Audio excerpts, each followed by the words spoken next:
Column का वो इस तरीके से आपका क्या रहता है कि एक इक्वल इक्वल इंटरवल पे ऐसे आपको मिलेंगे। ये सारे क्या होते हैं कॉलम्स आपके स्ट्रेट आपके आते हैं ये पॉइंट्स। लास्ट में आप देखोगे जो मैं इसको रैंडमली प्रिपेयर कर ले रहा हूँ बस केवल समझने के लिए आपको, आप लोगों के लिए। नाउ आप इसको देखेंगे तो जो जितने भी नोड्स हैं दैट इज ये सब आप दूसरे के पैरेलल में है। बट बाय चांस समटाइम्स क्या होता है कि एक नोड हो सकता है कहीं पर बीच में ऐसे प्रिपेयर हुआ हो, ठीक है। तो अब जब ये ऐसा बन के आया होगा तो ऑब्वियसली कि इनके बीच में जो यहाँ पे बीम कनेक्ट होगी दैट विल बी वो थोड़ा सा आपके ट्रायंगुलर फॉर्म में होगी, सॉरी थोड़ा सा एक टेपर में होगी। तो इस टाइप की जो बीम्स होती हैं यहाँ पर एज पे जो बीम मुझे क्रिएट करनी पड़ती है एज पे, ये इस इनको हमें यहाँ पर बीम को थोड़ा सा रोटेट करना पड़ता है। आप देखेंगे अगर यहाँ प्रॉपर्टी से आप बनाओगे एक रेक्टेंगल यहाँ पे बन के आएगा जो स्ट्रेट आता है, हमें इसके साथ में अलाइन करने के लिए इस बीम को थोड़ा सा वाई एक्सिस के अलॉन्ग थोड़ा सा रोटेट करना होता है, ठीक है। तो कैसे रोटेट करते हैं उसके लिए हमें हमारा एक ऑप्शन होता है बीटा एंगल। तो हम बीटा एंगल के थ्रू रोटेट कर देते हैं जिससे कि आपको एज यहाँ से प्रॉपरली दिखती है, जिसको कनेक्ट करने में आपको यहाँ से बीम कनेक्ट करने में थोड़ा सा प्रॉपरली कनेक्ट हो जाती है। तो देखिए कैसे हम इनको क्रिएट करते हैं, जस्ट मैं आपको शो करता हूँ तो बीटा एंगल वगैरह कैसे प्रोवाइड करते हैं। जस्ट मैं एक पहले तो आपका एक स्ट्रक्चर विजार्ड से मैंने एक फ्रेम ले लेते हैं हम like this, just then transfer it to the project। now ये आपके हमने प्रोजेक्ट पे ट्रांसफर किया हुआ है। नाउ मैं ग्रिड पे इसको वापस से ओपन करता हूँ एंड फ्रॉम द टॉप मैं इसको थोड़ा सा ग्रिड को चेंज कर लेता हूँ एक्स के लॉन्ग और जेड के लॉन्ग दोनों में। या बाई चांस यहाँ पर मेरी कोई एक बीम इस कॉर्नर पे भी होती है, जैसा कि आप देखते हैं अगर कोई सोसाइटी डिजाइन वगैरह आप करते हो मल्टी स्टोरी बिल्डिंग वगैरह, तो कभी कभी कॉलम्स आपको ऐसे बाहर की तरफ भी कुछ मिलते हैं जो आउट ऑफ प्लेस होते हैं थोड़े से, यहाँ पर इसे किसी एंगल पे प्रोवाइड किए गए हो। तो हमें क्या करना पड़ता है कि इस जगह पे ये वाला जो कॉलम यहाँ पे बनेगा मेरा, उसको थोड़ा सा हमें प्रोवाइड करना पड़ेगा। ये मेरा नोट से आया हुआ है, मैं अब इस नोट को क्या करूंगा ट्रांसलेशनल रिपीट के थ्रू इस पे मैं यहाँ पर बीम क्रिएट कर लूंगा एक। सो मैं पहले तो ट्रांसलेशन रिपीट यूज किया मैंने along the Y axis and जो मेरी स्पेसिंग है that is of the 3 metre, number of step 4-5 times और मैंने लिंक किया ओके किया। तो आपको या प्लीज सिलेक्ट, मुझे नोट करना था तो आप इसको नोट को सिलेक्ट किया मैंने या और ओके किया। तो आप देखेंगे इस तरीके से आपका सिंगल, मैंने मेरे को मेंबर में बताया था you can add it, you can use it in the node also, आप नोड को भी ऐसे ट्रांसलेशन रिपीट करा सकते हो। तो यहाँ पर आपका देखो एक कॉलम ये भी एक प्रिपेयर हो गया है और इस कॉलम को मुझे यहाँ पर सभी में यहाँ पे एक बीम के थ्रू कनेक्ट भी करना है। ओके तो आप यहाँ पर ऐड बीम के थ्रू इनको डायरेक्टली ऐड भी कर सकते हो। ऐड बीम से आप ऐसे ऐड करोगे कनेक्टिंग के लिए जो भी आपके रिक्वायरमेंट, मतलब कि किसी एंगल पे अगर आपके या आपके प्रिपेयर हो रहे हो। तो अब लास्ट में क्या है कि जब आप प्रॉपर्टी भी असाइन करोगे, जैसे मैं प्रॉपर्टी असाइन करने जा रहा हूँ इन पे, from the property click on the define and the rectangular unit और इन द एमएम हियर, यहाँ पे यूनिट अभी जो हमारी एमएम में सेट है जस्ट बिकॉज मैं ये टेस्टिंग फाइल थी, मेरा लास्ट जो वेबिनार चल रहा था मेरी वही फाइल ओपन है। तो मेरी यूनिट अभी यहाँ पर एमएम में है। कैसे पता, जब मैं प्रॉपर्टी में गया तो यू विल सी दैट यहाँ पे देखो आपको लिखा दिख भी रहा है that is in the MM. तो चलो आप तो चाहो तो यहाँ एमएम में है तो आप वैल्यूज को एमएम में ही प्रोवाइड कर दो। मुझे यहाँ पे रेक्टेंगुलर जैसे देना था तो मैं कॉलम जो देना चाह रहा हूँ यहाँ पर 230 mm बाई 230 बाई 300 mm का मैंने कॉलम दिया, ऐड किया, ठीक है। और प्रॉपर्टी में सिर्फ केवल कॉलम के लिए कर लेना, बीम के लिए आप इसको कर लीजिएगा। अब ये मेरी जितनी भी बीम पैरेलल टू वाई है ये वहां पर असाइन करनी है मुझे, तो आप इसको इसको ऐसे करके असाइन कर सकते हो कि select beam parallel to Y. One more thing, मैंने रिकॉर्डिंग आज ऑन नहीं की अभी तक, सॉरी नहीं ऑन है या ओके। सो जस्ट सी कि मैं यहाँ से इसको क्या करूंगा अब असाइन टू सेलेक्ट करके assign beam parallel to Y कर लूं ओके एंड इसको आप ऐसे असाइन कर दो, असाइन टू सिलेक्टेड बीम कर दोगे। बट प्रॉब्लम क्या आएगी कि आपकी ये वाली भी आपकी स्टेट वैसी सेम प्रॉपर्टी ऐड हो जाएगी। तो मैं इसको यहाँ पे अनचेक कर ले रहा हूँ पहले तो, और मैंने इसको किया असाइन टू सिलेक्टेड बीम करके मैंने तो असाइन कर दिया। तो सारे मेरे कॉलम यहाँ पे बन गए हैं रेंडर व्यू से आप देखोगे तो ऐसे देखो कॉलम आपको दिख रहे हैं। या सोहेल? सर जो अभी जो सर आप शो कर रहे हैं सर, हम्म। इसमें सर अब थोड़ा सा लैग होके आ रहा है सर, कुछ आपके बोलने के अब तब 3-4 सेकंड बाद आ रहा है सर, जो हम लोग वीडियो में देख रहे हैं। अच्छा, ये सभी क्या के साथ, सर सभी के साथ हो? किसी और को अगर भी शायद सभी के दिक्कत हो साथ रही हो है? रहा है तो आप इसको टाइप करके बता सकते हैं। Maybe it will due to the network error, क्योंकि थोड़ा सा यहाँ पे यस बाहर सर। एटमॉस्फेयर थोड़ा नहीं, सभी के साथ हो रहा है ये।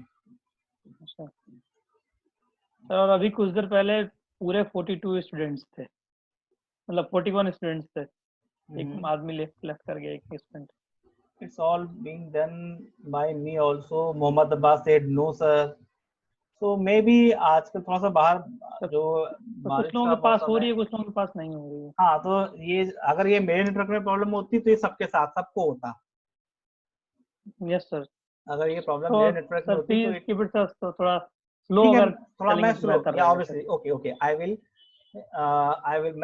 मैं थोड़ी सी स्पीड को स्लो कर लूंगा, ठीक है? ओके चलिए, सर। मैं इसको अपना स्लो स्लो धीरे धीरे बताता हूँ जिससे सब लोग समझ लें। Okay sir. ओके, चलिए, कोई भी प्रॉब्लम किसी को भी हो, you can ask in the mid of the session. आप सेशन के बीच में कभी भी पूछ सकते हो। It will never disturb me, इससे मैं डिस्टर्ब नहीं होगा, जस्ट बिकॉज आप लोगों को अगर प्रॉब्लम होगी समझने में तो ऑब्वियसली की क्लास होने का कोई मतलब ही नहीं है। सो इट्स बेटर कि कभी भी किसी भी स्टूडेंट को कोई प्रॉब्लम हो तो they can interrupt me in the mid between of the class, क्या भी कर सकते हो, बट नॉट फॉर द कि सर अभी मेरा नेटवर्क वो, सर मैं भी कहीं जा रहा हूँ, ऐसी तरह की चीजें नहीं, जस्ट केवल जेन्युइन रीजंस पे। चलिए, अब मैं थोड़ा सा तो बताता हूँ धीमे धीमे। तो ये मैंने जो प्रॉपर्टी दी है यहाँ पर 0.23 बाई 0.3, ये मैंने सारे कॉलम पे प्रोवाइड कर दिए हैं। अब जो ये वाले कॉलम है मेरे साइड में, मैंने इन पे अभी प्रॉपर्टी कोई भी नहीं दी है। तो इसके लिए मैं क्या करूंगा, इनको एक बीटा एंगल प्रोवाइड करेंगे। तो बीटा एंगल कैसे होता है, यहाँ पर गिवन होता है बीटा एंगल। तो सेम प्रॉपर्टी मुझे एक बार जैसा ये बनाई है, अगर सेम मुझे थिकनेस देनी है तो सेम एक और मैं डिफाइन करके सेम वैल्यू पे रेक्टेंगल के थ्रू यहाँ से ऐसे हम बना लेंगे, ठीक है? तो मैंने क्या किया कि 0.23, ये 230 है, एमएम में देना होगा, है ना? 230 बाई 300, क्योंकि सब यहाँ पे सब मेरा एमएम में काम चल रहा है। ओके, तो मैंने इसको यहाँ से ऐसे ऐड कर लिया। फिर अब मैंने इसमें यहाँ से प्रोवाइड किया बीटा एंगल। यहाँ पे आप देखेंगे प्रॉपर्टीज के अंदर ही सेक्शन के बगल में बीटा एंगल लिखा होता है। तो किसमें बीटा एंगल प्रॉपर्टी देनी है, ये R2 के अंदर मैं देना चाह रहा हूँ। रेफरेंस 1 के अंदर तो मैंने पहले यहाँ पे देखो कॉलम में दे दिया है। अब मुझे रेफरेंस 2 में देना है बीटा एंगल।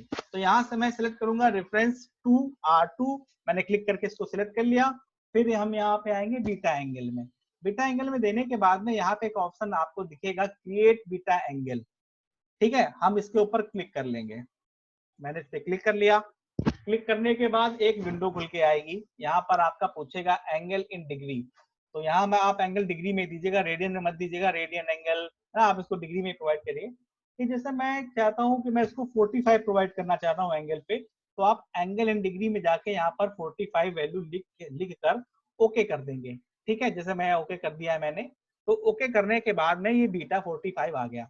अब ये बीटा 45 जो ये है, आपको पता है कि ये मैंने R2 के लिए बनाया है। आप इसको यहाँ से देख सकते हो, ये R2 के लिए मैंने इसको यहाँ पे प्रिपेयर किया था। It has been removed, just मैंने वहां पे क्लिक करने की वजह से। मैं इसको एडिट करके देख लेता हूँ। क्रिएट बीटा एंगल 45 वैल्यू मैंने दे दी। चलो इसको कर ही लेते हैं पहले डायरेक्टली, ओके। और मैं इसको असाइन करने जाऊंगा अब इस पे, तो इनको सिलेक्ट कर लेंगे, ठीक है? जिसके ऊपर भी आपको असाइन करना है। मैंने इसको यहाँ से ऐसे सिलेक्ट कर लिया और फिर असाइन टू सिलेक्टेड बीम, ये जो आपने सिलेक्ट किया हुआ है मुझे इसके ऊपर असाइन करना होगा। तो ये मेथड आपको मिल जाता है असाइन टू सिलेक्टेड बीम, और आप इसको ऐसे असाइन कर देंगे। तो असाइन करते ही बीटा 45 को सिलेक्ट करके यहाँ से ऐसे असाइन कर देंगे। तो ये मेरा इसमें देखो बीटा का लग गया है 45 का, बीटा 45 नॉट R1 R2 मेरा कुछ दिख नहीं पा रहा है यहाँ पे। तो अब इसको मैं यहाँ से जैसे R2 पिक कर लिया मैंने और ऐसे सिलेक्ट करके इसके ऊपर R2 की प्रॉपर्टी दे देते हैं, असाइन टू सिलेक्टेड बीम करके R2 की प्रॉपर्टी दे दी, तो ये R2 बीटा हो गया। अगर सेम प्रॉपर्टी है तो आप ना क्या कर सकते थे, इसको डायरेक्टली बीटा एंगल अलग भी डिफाइन करके R2 ना भी बनाते तो भी आपका काम चल जाता, बट फिर भी मैं यहाँ पे समटाइम्स इसको कर लेते हैं, कभी मुझे चेंज करना पड़ा ना, समझो मैंने ऐसा क्यों किया है, अगर मैं बाय चांस मुझे इसमें चेंज करना पड़ता इनकी प्रॉपर्टीज में, तो सेम प्रॉपर्टी यहाँ भी चेंज हो जाती इस पे भी। आप देख रहे हो बीटा एंगल मैंने अलग डिफाइन हुआ, ये बीटा एंगल ना तो R2 के साथ में है ना R1 के साथ में है, ये आप पहले बीटा इसमें प्रोवाइड कर देंगे, फिर सेक्शन से जाके R2 प्रोवाइड कर दिया। मैंने R1 इसलिए प्रोवाइड नहीं किया, कभी भी R1 में चेंज करोगे तो इसके अंदर भी चेंज हो जाएगा, इसलिए मैंने इसको अलग प्रॉपर्टी बनाई, भले ही ये सेम थी। आप चाहते तो कॉमन कर सकते थे, लेकिन कभी अगर चेंज करना पड़ा तो ये दिक्कत कर जाता है, इसलिए अलग प्रॉपर्टी बना लिया मैंने, भले ही सेम वैल्यूज थी इस फिर भी। अब मैं इसका ना एक बार रेंडर व्यू दिखाना चाहता हूँ आपको, ठीक है, आप इसका रेंडर व्यू देखिएगा। देखिए रेंडर व्यू, यहाँ पे मैं गया, मैंने रेंडर पे क्लिक किया, अब जरा इसको टॉप व्यू से देखते हैं, जरा देखिएगा ये वाला कॉलम मैं इसको दिखाता हूँ, यहाँ पे थोड़ा सा जूम करके इसको मैं क्लोज कर दे रहा हूँ, या आप इसको देखेंगे। अब आप देखो ये वाला कॉलम कुछ एंगल पे देखो आपको दिख रहा है, दिख रहा है, ये सब देखो स्ट्रेट है, बट ये एक एंगल पे आया हुआ है।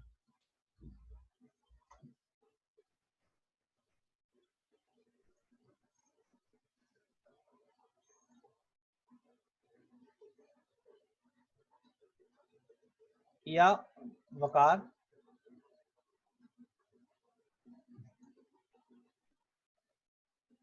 do you want to ask anything?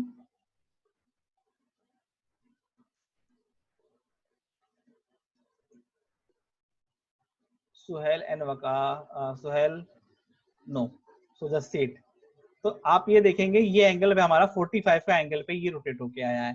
तो ऐसे कभी भी रिक्वायरमेंट आपको पड़ती है कि आपको कॉलम वगैरह किसी एंगल पे रोटेट करने हैं, तो इनको हमें क्या करना होता है, बीटा एंगल के थ्रू। ये आपको कहाँ पर मिलेगा, मैं फिर से रिपीट करता हूँ, in the property tab you have an option beta angle, ठीक है।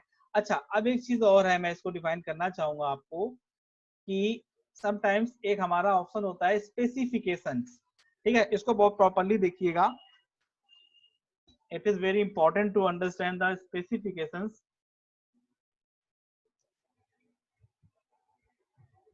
कि स्पेसिफिकेशंस में हम क्या कर सकते हैं। देखिए समटाइम्स क्या होता है कि ये जो बीम आप देख रहे हैं सारी बीम्स आपकी स्ट्रेट आई हुई हैं, ठीक है। कभी कभी ऐसा भी होता है कि ये वाला कॉलम जो है जरूरी नहीं कि आपका 3 मीटर, ये यहाँ पे आप कॉलम देख रहे हो 3 मीटर का है, बाई चांस ये वाला एज अकेले थोड़ा सा बड़ा है यहाँ पर, है ना। मैंने इसको गया, मैं इसको थोड़ा सा हाइट चेंज करना चाहूँ, कैसे आप चेंज कर सकते हो, स्ट्रेच करा सकते हो, बताना तरीका मैंने बताया हुआ है आपको। मैं गया स्ट्रेच बीम, और ये वाली जो बीम थी मेरी, मैं इसको वाई में देखता हूँ, इसको मैं थोड़ा सा इंक्रीज कर देता हूँ। मैंने इसको इंक्रीज कर दिया करीब 0.15 समथिंग, देख के मैं इसको जरा,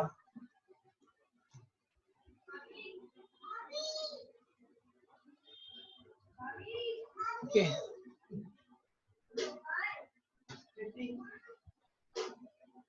ओके, या क्रिएट करते टाइम ही प्रॉपर्टी दे देते तो इट विल बी बेटर, है ना।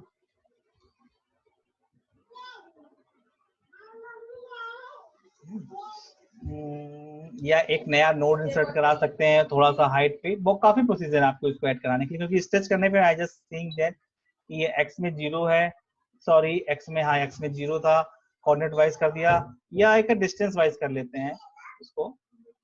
मैं इसको एंड साइड से सिर्फ ओ के थ्रू मैं इसकी डायमेंशन देख सकता हूँ, सिर्फ ओ से, और ऊपर की तरफ या एंड साइड से मैंने यहाँ पे वैल्यू दे दी 0.15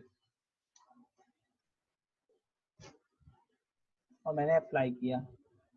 तो अब देखते हैं यहाँ पर, हाँ अब एक ही 0.15 की एक बीम और वहाँ पे क्रिएट होके आई होगी, बहुत छोटी सी बीम आई होगी, आप रेंडर व्यू से इसको देख सकते हैं। यहाँ पर ये देखिए थोड़ा सा ये आपका ऊपर उठ गया है, यहाँ पर देखो इसके कंपेरिजन में देखो ये बिल्कुल एज पे, और यहाँ पे थोड़ा सा ऊपर आई हुई है। तो अब जब ये 0.15 आपका ये ऊपर आ गया है ना, सो ऑब्वियसली एंड नोट के थ्रू ही मैंने बढ़ाया है। आप ऐसे देखेंगे तो ये, अब आप देखो थोड़ा सा ये बीम आपकी ऊपर की तरफ इंक्रीज दिख रही है। तो अब मुझे ये वाली जो बीम है इसको भी थोड़ा सा ऑफसेट देना पड़ेगा, ठीक है। तो ये सारी चीजें आपको कहाँ मिलेंगी, ये सारी चीजें मिलती हैं हमें स्पेसिफिकेशन के अंदर, बीम के अंदर आएंगे। तो यहाँ पे देखो ऑप्शंस आप देखेंगे, कई चीजें होती हैं, कंप्रेशन करना, कई कई बीम के अंदर हमें कंप्रेशन प्रोसेस दिखाने पड़ते हैं, ये सारी चीजें होती हैं, या ऑफसेट देंगे। तो ये मुझे ऑफसेट देना होगा, और ये वाई के अलॉन्ग देखो, अगर मैं इसको एमएम में है 0.15 मीन्स 150 mm के आसपास, जरा मैं इसको देखता हूँ वाई के अलॉन्ग अप्लाई, और इसको मुझे इस पर्टिकुलर सेलेक्टेड वाली बीम पे मैंने असाइन कर दिया, यस। तो आपको ये देखो ये बीम क्या हुई, वापस से 0.15 वाई में मैंने ऊपर की है। फिर से देखो ध्यान से, मैं इसको एडिट कर रहा हूँ कि मैंने ये वैल्यू कहाँ पर करी है, वाई में दी, क्योंकि मुझे भी पता है ये मैंने वाई के अलॉन्ग इंक्रीज की थी। तो वहां आप देख सकते हो कि ये बीम वापस से देखो ऊपर की तरफ ऐसे अटैच हो गई है। सेम काम आपको इस वाली बीम के लिए भी करना होगा। अगेन इसको भी सिलेक्ट करोगे और इसको भी आप ऐसे असाइन कर दोगे, तो ये वाली बीम भी एंड पॉइंट पे देखो ऐसे टेपर्ड होकर थोड़ा सा ऊपर चली गई। तो ये आप कहाँ से काम कर सकते हो, ये स्पेसिफिकेशन से है। ये जो मैंने आपको बताया है ना, प्लीज इसको प्रॉपरली नोट जरूर कर लेना। आपको ये डिटेल्स जल्दी कहीं नहीं मिलने वाली, इवन यू आपको ना तो जल्दी यूट्यूब पे कोई अगर कभी ट्यूटोरियल देखोगे ना, वहां से ये हेल्प मिलने वाली जल्दी, बहुत रेयर ही कोई आपको इसका यूज करना बताएगा। सर 150 mm कैसे हुआ, या 150 mm ऐसे हुआ, याद करिए मैंने ये वाला जो बीम थी, कॉलम था, याद करो मैंने 0.15 इंक्रीज किया था ना। इसकी जो टोटल लेंथ है आप देखिए कितनी है, यहाँ पर अगर आप देखोगे तो मैंने इसकी जो लेंथ, आप ये 3 मीटर है, और उसके बाद ये जो छोटी सी बीम आई है यहाँ पर देखो, ये इधर पे, मैं इसको चलो मर्ज ही कर लेता हूँ। मैं ज्योमेट्री में जाऊंगा तो प्रॉपरली ज्योमेट्री में था, मैंने लिया यहाँ से नोड कर्सर, इस जगह पे आप देखोगे तो ये नोड है, दिख रहा है ये। तो अगर ऐसे डायरेक्टली क्लिक करूंगा तो ये दो बीम है, मैं इसको मर्ज कर लेता हूँ एक बार तो आप इसको प्रॉपर समझेंगे। मर्ज किया मैंने ऐसे, यस। अब आप देखिए ये जो बीम है इसकी टोटल लेंथ कितनी है, 3.15, 0.15 मतलब 150 mm। क्लियर है कि मैंने 0.15 क्यों लिया है, या मैं इसको फिर से रिपीट कर दे रहा हूँ सभी लोगों के लिए। Abdul Rahman, is it clear, या okay, yes I got the message now. मैं इसको फिर से रिपीट करता हूँ कि ऐसा मैंने क्या किया था। देखिए नॉर्मली आपने देखा था क्या था कि सारी जो मेरी बीम थी, कॉलम थे, सब 3-3 मीटर के थे, बस सिर्फ ये एक मेरा ये 3 मीटर से ज्यादा था। अगर ऐसा होगा तो मैं इसको साइड व्यू से लगाता हूँ, जरा इसको एक बार देखिएगा, व्यू में, व्यू मेन्यू में मैं इसको साइड व्यू से आपको दिखाना चाह रहा हूँ। मैं आपको जो भी करा रहा हूँ दैट इज ये। अब आप देखो कि ये वाली जो बीम है, अगर ये ऊपर यहाँ पे एंड कर रही है तो ये स्ट्रेट अगर आई होती है, जो आपको अभी एक स्ट्रेट भी दिख रही है, ये बैक साइड वाली है। देखो मैंने इसको सिलेक्ट किया है ना, आप देखोगे तो ये बैक साइड वाली है ना, इनमें कोई चेंज नहीं हुआ है। ये सिर्फ एक ये वाली एज मुझे चेंज करनी थी ना। तो मैं इसको अगर साइड व्यू से आपको फिर से दिखाऊं, अब आपको भी पता है कि ये बीम, ये वाली जो बीम है मेरी, ये 3 मीटर ना होके जो कॉलम में है ये 3.15 है, यानी ऊपर से यहाँ से 150 mm एक्स्ट्रा था। तो मैं क्या करूंगा कि मुझे ये वाली जो बीम है ये चेंज करनी पड़ेगी, क्योंकि ये, आप या तो ऐसा करो, दोनों को यहाँ से सिलेक्ट करो, डिलीट कर दो, ठीक, सिंपल आप डिलीट कर देते, और आप क्या करते, ऐड बीम मेथड से काम कर लेते। आप यहाँ से जाते, ऐड बीम में जाते, एंड पॉइंट से एंड पॉइंट ऐसे मैच करा लेते। लेकिन बाई चांस अगर स्ट्रक्चर बन गया है, आप ये डिलीटेशन वगैरह नहीं करना चाह रहे हो, तो जो सिंपल दूसरा तरीका था, ठीक है, या नोड टू नोड मेथड, ऐसे आप ऐड कर सकते हो। दूसरा क्या मेथड था, आप यहाँ पे ऑफसेट प्रोवाइड कर सकते हो। ये ऑफसेट कहाँ मिलेगा आपको, स्पेसिफिकेशन मेन्यू में आप जाओगे, फिर यहाँ से आप जाओगे, ये बीम के अंदर हम काम कर रहे हैं तो यहाँ बीम पे क्लिक करिएगा। फिर बीम पे क्लिक करने के बाद फिर से देखिए स्टेप मैं रिपीट कर रहा हूँ, स्पेसिफिकेशन मेन्यू, ठीक, फिर ये आपको बीम का ऑप्शन लिखा दिखेगा, यहाँ पर आप देखोगे, यहाँ बीम पे आप क्लिक करिएगा, फिर बीम के अंदर ये ऑफसेट मिल रहा है। अब आपको भी पता है कि ये वाली जो बीम है मेरा वाई में मुझे ऊपर उठानी है, ठीक है, तो मैंने यहाँ वैल्यू वाई में जाके दूंगा। अच्छा बाई चांस इसकी हाइट कम होती, छोटी होती, तो यहाँ वैल्यू जो है मुझे ऑफसेट के लिए नेगेटिव में देनी पड़ती। यहाँ पे डायमेंशन आपको एमएम में दिख रही है तो आप एमएम दोगे। भाई हो सकता है आपके सिस्टम में आपको ये मीटर दिखाई दे, क्योंकि मैंने यूनिट चेंज की हुई है वापस से। मैं चलो मैं भी अपने यूनिट को मीटर ही कर लेते हैं, देख लेता हूँ मीटर किलो न्यूटन, तो शायद मे भी प्रॉपर आ जाए, ठीक है। या अगर एमएम में होगी तो आप उसको, आपको एमएम में ही काम कर लेना, नॉट एन इशू, ये कोई बड़ी बात नहीं है। देखो आप मेरा मीटर में आ गया, तो आप यहाँ पे 0.15 दे देते। मेरा यूनिट मैंने बताया था कि मैंने यहाँ पे mm चेंज की हुई थी, तो ये था। चेंज कहाँ से करते हैं? ज्योमेट्री के अंदर ये आपका ऑप्शन होता है यहाँ पर यूनिट वाला चेंज करने के लिए। ठीक, तो अब आप यहाँ पे y में ऐसे वैल्यू प्रोवाइड करके, या x में चेंज हो रहा होता है, मान लीजिए इधर की तरफ ऐसे मूव कराना है तो ऐसे कर लोगे आप। ठीक है, तो इस तरीके से आप ये बेंडिंग वगैरह इसमें देना चाहो तो सारे वर्क आप ऐसे कर सकते हो। Is that clear to everyone? तो ये था हमारा स्पेसिफिकेशन प्रोवाइड करने का प्रोसीजर। ठीक है, कि हम कैसे स्पेसिफिकेशंस देते हैं। आफ्टर द स्पेसिफिकेशंस देने के बाद में आप देखिए वहां पे और भी ऑप्शन है, तो वो भी दिखा देता हूँ थोड़ा सा, उनका यूज भी थोड़ा थोड़ा बता देता हूँ। जैसे आप ये दिख रहा है केबल, तो केबल क्या होता है? जैसे केबल ब्रिज आपने देखा है, आप लोग लखनऊ से हो तो ऑब्वियसली आप लोगों ने, मैक्सिमम लोगों ने इलाहाबाद का, that is the Prayagraj now, वहां का नैनी ब्रिज देखा होगा आप लोगों ने, है ना? बहुत लोगों ने देखा होगा। That is in the Kolkata also, same वैसे ब्रिज आपका कोलकाता में भी है, and one is in the Mumbai also. तो इंडिया के अंदर अभी ये इस टाइप की केबल ब्रिज अभी बहुत कम जगह मिलेंगे आपको, बहुत अभी ज्यादा जगह पे नहीं बने हुए हैं। That is your cable bridge. तो वहां पर जो आपने देखा ना कि एक रॉड, एक केबल टाइप की गई होती है जो बिल्कुल टॉप एच शेप बना होता है, वो एच में बिल्कुल टॉप पे कनेक्ट होती है, दैट इज द केबल। तो वो जो केबल है, वो केबल ब्रिज अगर आपको प्रिपेयर करना है तो केबल्स यहाँ से हम ऑप्शन लेते हैं। तो ये केबल्स जो होते हैं आपके यहाँ से आप प्रिपेयर कर सकते हो। फिर जो भी प्रॉपर्टी है, जो भी आपको देना है, वो आप सारी चीजें यहाँ से कर सकते हो। ट्रस्ट वगैरह की कुछ चीजें होती हैं आप यहाँ से प्रोवाइड कर सकते हो। ठीक है, कभी कभी हमें क्या होता है, मेंबर की प्रॉपर्टी देनी होती है कि मेंबर के अंदर केवल कंप्रेशन मेंबर बने, या केवल कभी कभी टेंशन मेंबर चाहिए। कंप्रेशन क्या होता है? कंप्रेस होना और टेंशन, ये दोनों चीजें आपको पता है, फोर्स के ऊपर डिपेंड करता है कि किस डायरेक्शन से आपका इसके ऊपर फोर्स लग रहा है, उसी के अकॉर्डिंग कंप्रेशन या टेंशन आपका जनरेट होता है। ठीक है, तो कंप्रेस करना यानी कि वो बीम को प्रेस कर रहा है, तो कंप्रेशन बीम बना रहे हो या टेंशन बीम बना रहे हो, तो वो एडिशनल चीजें यहाँ पे आप यहाँ से ऐड कर सकते हो। ये एडिशनल पैरामीटर्स होते हैं। You can see it also, this specification has no additional parameters. बस केवल आप ऐसे दे दोगे कितना टेंशन है, कितना कंप्रेशन है, मुझे कुछ नहीं पता, बस मैंने कंप्रेशन बना दिया, software will calculate it in the last, software खुद से इसको कैलकुलेट करेगा। Is that clear? ठीक, ऐसा ही कहीं पे आपको स्टार्ट पॉइंट या एंड पॉइंट पे कोई आप रिलीज करना चाह रहे हो, रिलीज मीन्स की ये जो मेंबर्स है वहां पे फोर्सेस वगैरह को रिलीज करके दिखाना चाह रहे हो, या मूवमेंट्स को दिखाना चाह रहे हो, तो चीजें आप यहाँ से ऐसे स्पेसिफिक मेंबर्स से आप इसको यहाँ से वैल्यूज प्रोवाइड कर सकते हो। एवरी दीज थिंग जो मैं आपको बता रहा हूँ, that is the advance design, ये आपका एडवांस डिजाइन है। And here